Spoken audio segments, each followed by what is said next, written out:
नमस्कार। विश्व गुरु भारत देख रहे सभी दर्शकों का स्वागत है। मैं अदिति। आज हम बात करेंगे विश्व गुरु भारत के बारे में और हमारे साथ जुड़े हैं उनकी आपको क्या ही ख्याति बताऊं मैं आपको।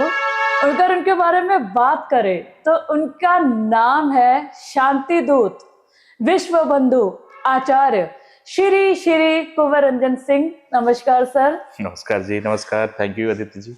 सर आप ये पहले बताइए कि आजकल माहौल भक्तिमय चल रहा है, राम नाम का नाम जपा जा रहा है, पूरा भारत राम नाम का चल रहा है, ठीक है। अयोध्या मंदिर 22 तारीख को आप जानते हैं प्राण प्रतिष्ठित होने वाला बिल्कुल। है। सारा भक्तिमय माहौल, ऊपर से आज हमारे ये पहला एपिसोड शुरू होने वाला है जो विश्व गुरु भारत। बताइए ये क्या है और इसका क्या उद्देश्य है। बिल्कुल आपने सही श्री राम के बारे में बताया, जो उनकी प्राण प्रतिष्ठा हो रही है जी। और श्री राम का अभी आप देख रहे होंगे कि ना सिर्फ हिंदुस्तान में बल्कि पूरी दुनिया राममय हुई हुई है जी।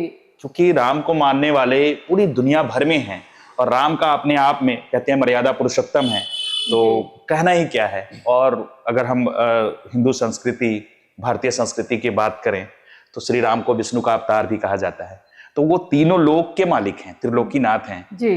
तो निश्चित तौर से उनके आशीर्वाद से कि भारत को, अगर विश्व गुरु भारत में अपने चैनल की बात करूं जैसा आपने पूछा, तो सबसे पहले तो उनको नमन और सभी दर्शकों को इस शुभ दिन की जो प्राण प्रतिष्ठा हो रही है भगवान श्री राम जी की, उसकी बहुत बहुत शुभकामना, बहुत बहुत बधाई। और प्रभु राम सबके जीवन में अनंत खुशियां, मनचाही सफलता और उत्तम स्वास्थ्य सबके लिए लेकर आए। प्रभु राम की कृपा सब पर बनी रहे। तो मैं बात कर रहा था, जैसा आपने पूछा विश्व गुरु भारत के बारे में, ये एक हमारा सपना है और हर भारतीय का सपना है कि अपना भारत पूरी दुनिया में, ये विश्व गुरु बनना नहीं है, भारत हमेशा विश्व गुरु रहा है क्योंकि जो भारत की धरती है, भारत की भूमि है, ये अध्यात्म की जननी है। अगर धर्म और अध्यात्म की बात करें, दर्शन की बात करें, तो पूरी दुनिया को आप देखेंगे कि कहीं ना कहीं वो भारतीय जो दर्शन है, भारतीय अध्यात्म है, उससे जुड़ी रही है। और आज भी अगर आप पूरे एशिया की बात करें, एशिया के जितने भी देश हैं, वहां पर भगवान बुद्ध का बहुत ज्यादा प्रभाव आज भी देखने को मिलता है, भगवान महावीर और ऐसे ही अनेकानेक। अगर विश्व गुरु भारत की बात करते हर क्षेत्र में, सिर्फ धर्म और अध्यात्म के क्षेत्र में नहीं, जैसे अगर गणित की बात करें, मैथ की बात करें तो आर्यभट्ट, जिन्होंने शून्य दिया दुनिया को।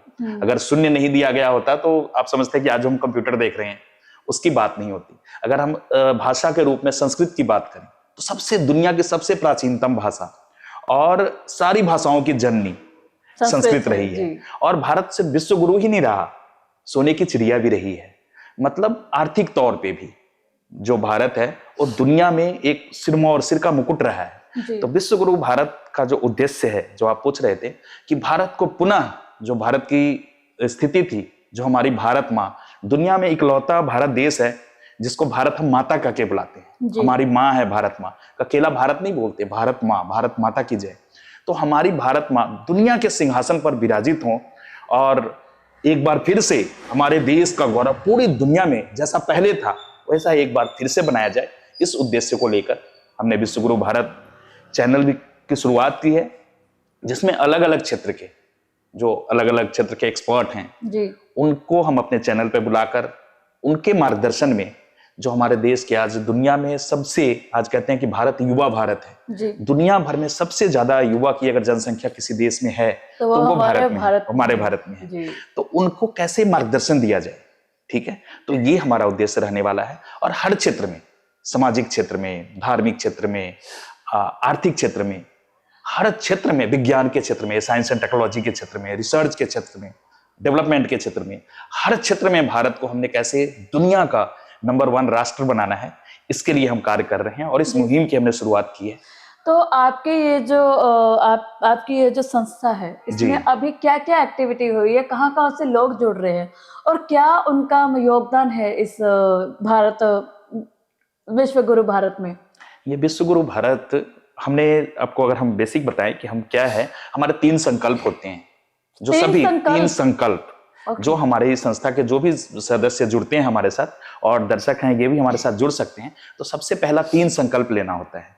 वो 3 संकल्प क्या है मैं बताऊं आपको, कि जो भी जहां जिस शहर से रह रहे, जिस शहर से, गांव से, कस्बे से, जहां जो भी उनकी जन्मभूमि है, सबसे पहले उन्होंने अपनी जन्मभूमि के लिए संकल्प करना है कि मैं अपने जन्मभूमि को सर्वश्रेष्ठ और एक उत्तम जगह बनाए। क्योंकि प्रभु राम की आप बात कर रहे थे, जिन्होंने कहा जननी जन्मभूमिश्च स्वर्गादपि गरीयसी, मतलब कि जननी जो हमारी माँ है और जो हमारी जन्मभूमि होती है, ये स्वर्ग से भी महान है। तो उसी कल्पना को लेकर सबसे पहला संकल्प होता है कि आप जहां भी आपकी जन्मभूमि है, आप उसके लिए, जो आपकी कर्मभूमि है उसके लिए आप वहां पर काम करें। और जन्मभूमि तो पूरा भारत है, भारत हमारी, जैसे हमने कहा कि हमारी माँ है, तो दूसरा संकल्प होता है कि हमने भारत को विश्वगुरु बनाना है। अपने शहर को, जैसे हम लोग, मैं लुधियाना मेरी कर्मभूमि है, पर अगर हम भारत के विश्व गुरु होने की बात करें ना, तो कहीं ना कहीं आज पूरा विश्व भारत को गुरु के तौर पे ही मान रहा है, क्योंकि हमारे जो माननीय प्रधानमंत्री मोदी जी हैं, वो जहां भी गए हैं उन्होंने अपने भारत को हमेशा ऊंचा ही दिखाया है और भारत की वर्सटैलिटी काफी दिखाई है, बिल्कुल विभिन्नता भी दिखाई है, उनके भाषा को लेके, पहरावे को लेके और यहाँ की मेहमान नवाजी को लेके। तो अभी कहाँ खामी रहेगी कि एक चैनल और आपको या आपकी संस्था को साथ में जुड़ के भारत को गौरवमयी बनाने की योजना बनी है। अभी बहुत काम रह रहा है। देखिए, प्रधानमंत्री जी अपना काम कर रहे हैं। प्रधानमंत्री ने संकल्प भी लिया, जैसा आप बता रहे हैं कि विकसित राष्ट्र का उन्होंने अभी एक नारा दिया है कि भारत को विकसित राष्ट्र बनाना है, लेकिन ये दोनों अलग अलग चैप्टर है। जब भारत विश्वगुरु बनेगा, आज एक तरफ ठीक है दुनिया में, जो जैसा मैंने पहले भी बताया कि विश्वगुरु भारत की पहचान बड़ी पुरानी है, बहुत सदियों पुरानी है, हजारों साल पुरानी है, भारत विश्वगुरु रहा है।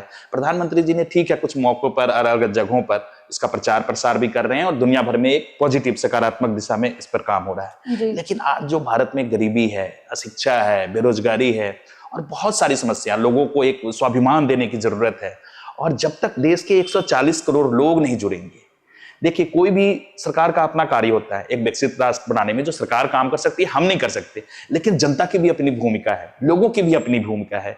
जब 140 करोड़ लोग मिलकर ये संकल्प लेंगे जिस दिन कि हमने भारत को विश्वगुरु बनाना है, विश्वगुरु के बारे में जैसा मैंने बताया, शिक्षा के क्षेत्र में, अध्यात्म के क्षेत्र में, जैसे हमारा जो इसका तरीका रहने वाला है, मेथड रहने वाला है, वो मेथड हमारा है योग, ध्यान और अध्यात्म।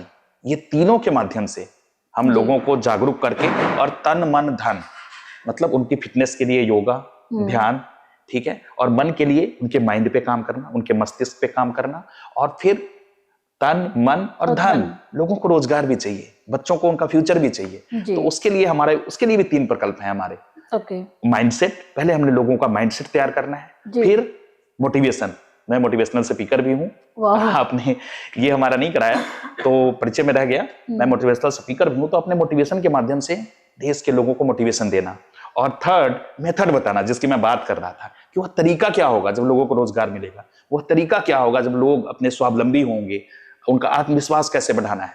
तो माइंडसेट, मोटिवेशन और मेथड, ये तीनों पे काम करके हमने एक बहुत बड़ा जन आंदोलन पूरे भारत में, उत्तर से दक्षिण तक, पूरब से पश्चिम तक, अटक से कटक तक और कश्मीर से कन्याकुमारी तक इस भारत को जोड़ना है। जहां मोदी जी अपना कार्य कर रहे हैं, वहीं आप देखते होंगे कि भारत एक विभिन्नताओं का देश है, जहां पर आप अलग अलग जातियां, अलग अलग समुदाय, अलग अलग भाषा, अलग अलग क्षेत्र, तो ये एक बहुत बड़ा जहां सकारात्मकता है, और ये हमारी जहां खूबियां हैं, वहां पर इसका नकारात्मक उपयोग भी पॉलिटिशियंस करते हैं देश को बांटने के लिए। आप देखते होंगे कि जाति के नाम पर, भाषा के नाम पर राजनीति होती है इस देश में। वहां पर हमारा एक संकल्प है कि सद्भावना के माध्यम से, आपसी प्रेम और भाईचारा के माध्यम से हमने भारत को पुनः स्थापित करना है, और पूरा भारत एक है, 140 करोड़ लोग एक हैं, और हमने सबने मिलकर भारत को विश्वगुरु बनाना है, ये हमने संकल्प लिया है। तो जैसा कि आपने सुना श्री श्री कुंवर रंजन जी से, जो हमारे जो शांति दूत भी हैं, उनसे आपने चीजें जानी। ये एक मोटिवेशनल स्पीकर भी है, पर इसी वार्तालाप के दौरान इन्होंने कितनी अच्छी सारी बातें बताई है जो हमें इंटरनली काफी मोटिवेट भी करती है। और यूथ को भी ऐसे लोगों के साथ जुड़ना चाहिए, ऐसे संस्थाओं के साथ जुड़कर अपने ही भारत का नाम रोशन करना चाहिए, उन्हें और गौरवमयी बनाना चाहिए। जहां आप बुरी आदतों में पड़ के, यहाँ दूसरे कल्चर को अडॉप्ट करके आप अपना कहीं ना कहीं भारत के नाम से जो शर्मिंदगी महसूस करते हो, उसे छोड़िए, संस्था से जुड़िए और ज्यादा से ज्यादा अपने ही भारतवर्ष को, अपने ही भारत देश को पूरी दुनिया में फैलाइए। कि जहां आप लोग भी जानते हैं कि रशिया जिसको कहते हैं, जो हमारी जानकारी के हिसाब से रशिया के लोग भी हमारे भारत के कल्चर को एक्सेप्ट कर रहे हैं, अडॉप्ट कर रहे हैं, वो यहाँ की जिंदगी को जीना शुरू कर रहे हैं। तो क्यों ना हम लोग भी जिए उसी जिंदगी को जो त्रेता युग में हमारे जीते थे। तो ऐसे भी और भी अपडेट्स हम आपके साथ साझा करते रहेंगे। बने रहिए हमारे इस चैनल विश्व गुरु भारत के साथ, बने रहिए हमारे साथ। धन्यवाद। नमस्कार। जय हिंद। जय हिंद।